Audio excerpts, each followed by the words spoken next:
Treneri, jūsų komentaras apie rungtynes. Ką, sužaidėme tikrai prastas rungtynės. Tas ir įdomu futbole. Sužaidė du kartus su Panevėžiu, su Žalgiriu ir dabar su Džiugu. 4 rungtynės. Ir pelnai tašką tenai, kur tiesiai šviesiai katastrofiškai žaidė. Ne per kur, kiek pralaimėdami galėdavom pasidžiaugti, kad žaidimas geras, gal ateis ir tie taškai, ir jie atėjo, bet žaidimų labai nusivylęs, kai kuriais žaidėjais iš vis. Ką kalbėjom, ką planavom, ką dirbom, liepi bėgti į kairę, bėga į dešinę, liepi mušti, duoda pasą. Vadinasi, reikia kažkokių, nežinau, pakeitimų, gal, kad tiesiog nesupranta mano idėjų, gal jos kažkokios per didelis faktas, kad reikia analizuoti rungtynes ir mes taip žaisti negalim. Ypač prieš savo aistruolius, kurie vėl fantastiškai palaikė mus, didelis dėkui jiems, kad matydami, kad ir šiai dienai komanda tikrai labai prastai žaidė, jie palaikė iki galo, tai šiandieninis džiaugsmas tik dėl aistruolių, dėl žaidimų ne. Tai sakot, kai kuriais žaidėjais labai nusivylėt, tai kuriais?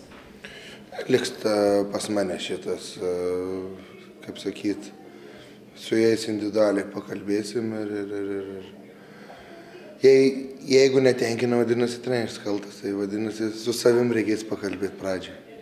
Olavas Abikaną pakeitėt, atrodo, toks nebuvo labai patenkintas, jūs taip nužvelgėt jį, ar taip atrodė, ar viskas gerai buvo?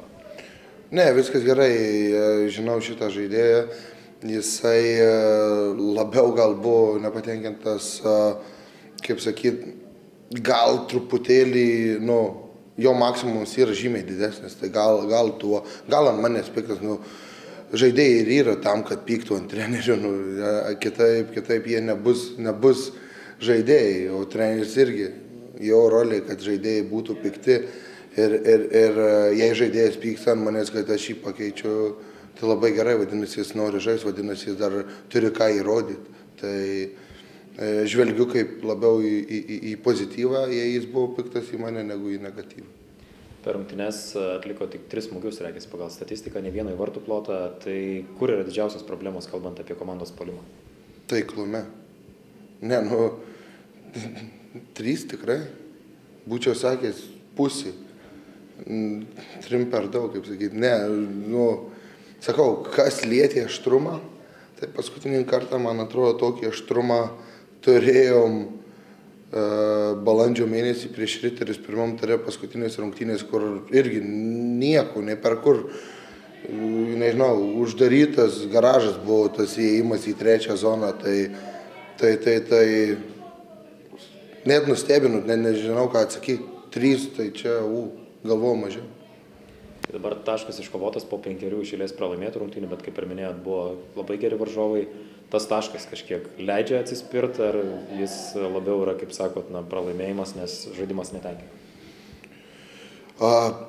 Kadangi toks žaidimas buvo, tai faktas, kad tas taškas tai tenkina. Jeigu būtų geras žaidimas, tada, sakau, mes pralošim 2 taškus. Bet kadangi toks žaidimas buvo, tai sakyčiau, tas taškas tikrai tenkina. Nes tikrai, manau, Džiugas šiandien buvo geresnė komanda. Sakau, nežinau, reikia žiūrėti, reikia analizuoti ir faktas, kad yra pagrindo atsispirti, kada sužaidži silpnai, sunku dar ieškoti į dugną pramušimų, vadinasi, turim pagrindą, nuo ko atsispirti į priekį, kilti. So, coach, your comment about this game? Well, before the game, and our strategy is to come here and to fight for the 3 points. And I think we showed this in the field.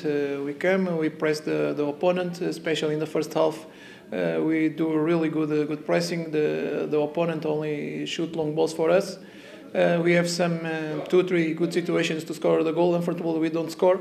In the second half, in the first 10 minutes, we feel a little more problems. After that, we understand what the opponent do, and we play. We try to one more time to score a goal.